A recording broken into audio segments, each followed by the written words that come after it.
IPL 2025 में आप देख रहे होंगे कि बल्लेबाजों के बल्ले चेक हो रहे हैं। बैट गेज जो होता है उसको लेकर अंपायर आता है और बैटिंग करने से पहले कुछ खिलाड़ियों के बैट चेक हुए। रोहित शर्मा का भी बैट चेक हुआ, रेयान पराग का बैट चेक हुआ, इसके अलावा सुनील नरेन और हाल ही में रविंद्र जडेजा का भी बल्ला चेक किया गया, जिसके बाद जडेजा गुस्से में दिखे और जमीन पर बल्ला पटक रहा है।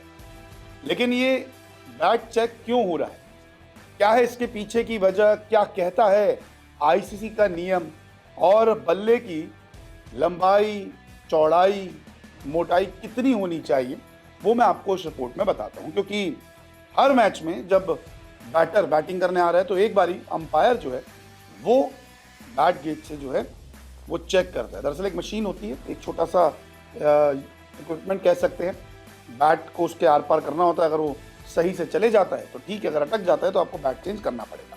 ये आप अक्सर आईपीएल के मैचेस में देख रहे हैं।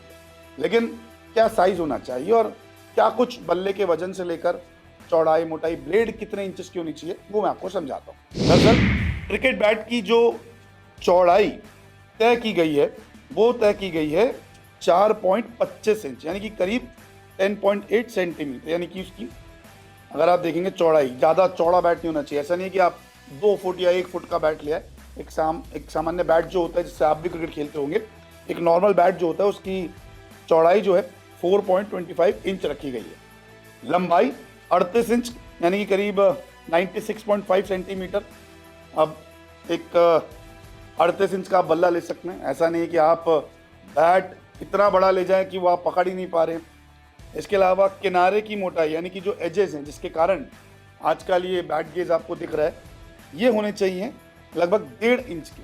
और वजन 1 किलो 10 ग्राम से 1 किलो 40 ग्राम तक का बल्ला हो तो ये सही लीगल बैट माना जाता है। दरअसल 2017 के बाद अंपायर को एक नया बैट गेज जारी किया गया है जिसका उपयोग वो बल्ले की जांच करने के लिए करते हैं। यानी कि आप कुल मिलाकर देखेंगे तो एक 4.25 का जो बैट साइज होगा वो चौड़ाई होगी, यानी कि ज़्यादा बड़ी आप चौड़ाई नहीं रख सकते, एक नॉर्मल सामान्य चौड़ाई है।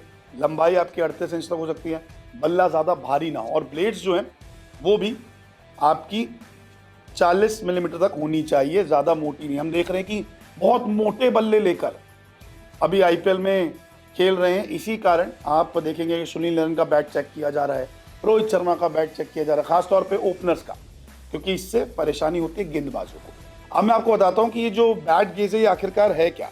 होम शेप बैट गेज को चेक करने का इस्तेमाल कैसे किया जाता है। दरअसल बल्ले की जांच होती है इस बैट गेज में। बैटर को क्रीज पर आने से पहले इस टेस्ट को पास करना होता है। एक तरीका है बैट्समैन के लीगल बैट के लिए। दरअसल एक तरीके की रिंग होती है जो आप बैट का शेप देखते हैं उस तरीके से, और अंपायर आता है जिसके अंदर से बैट को आपको गुजारना पड़ता है। अगर कहीं बैठक गया तो यानी कि साइज़ जो है वो ख़राब है और फिर आपको बैट चेंज करना पड़ता है, और अक्सर हमने ये देखा। दरअसल इस नियम को इसलिए लाया गया था क्योंकि कई सारे गेंदबाजों ने इसकी शिकायत की थी कि आप मोटे बल्ले से खेलते हैं, वजनी बल्ले से खेलते हैं, भारी बल्ले से, तो हमें बड़ी दिक्कत होती है, गेंदबाजों को पिटाई बहुत पड़ती है। आप क्रिकेट के अगर शौकीन हैं तो आप भी जानते होंगे कि भारी बैट से और मोटे बैट से चौके छक्के बहुत लगते हैं, चाहे आप टेनिस से खेलिए, चाहे आप लेदर बॉल से खेलिए। और अक्सर आप देखते होंगे जब स्लॉग जोर में हिटिंग की बारी आती है तो MS धोनी से लेके बड़े बड़े खिलाड़ी जो हैं वो बल्ले चेंज कर लेते थे। तो इस तरीके से भी हमने देखा है कि बैट का वज़न, चौड़ाई, पहले भी ये चीज़ें हुई है कि नहीं इतने चौड़े बैट से नहीं खेलेंगे। बीच में मंगूस बैट भी आए थे जो सिर्फ लॉन्ग हैंडल होते थे और उसका मिडिल पार्ट होता जो मैथ्यू वुडन यूज़ करते थे। Kevin Pietersen as free bat आते थे, उनका शेप चेंज था। तो तमाम बल्ले आए हैं, लेकिन अब जो है वो आईपीएल में नए नियम आए हैं, आईसीसी के भी नियम हैं जो कहते हैं कि भाई आप कितना चौड़ा बल्ला, मोटा बल्ला, लंबा बल्ला लेकर मैदान पर उतर सकते हैं। कैसी लगी आपको रिपोर्ट, कमेंट करके ज़रूर बताएं।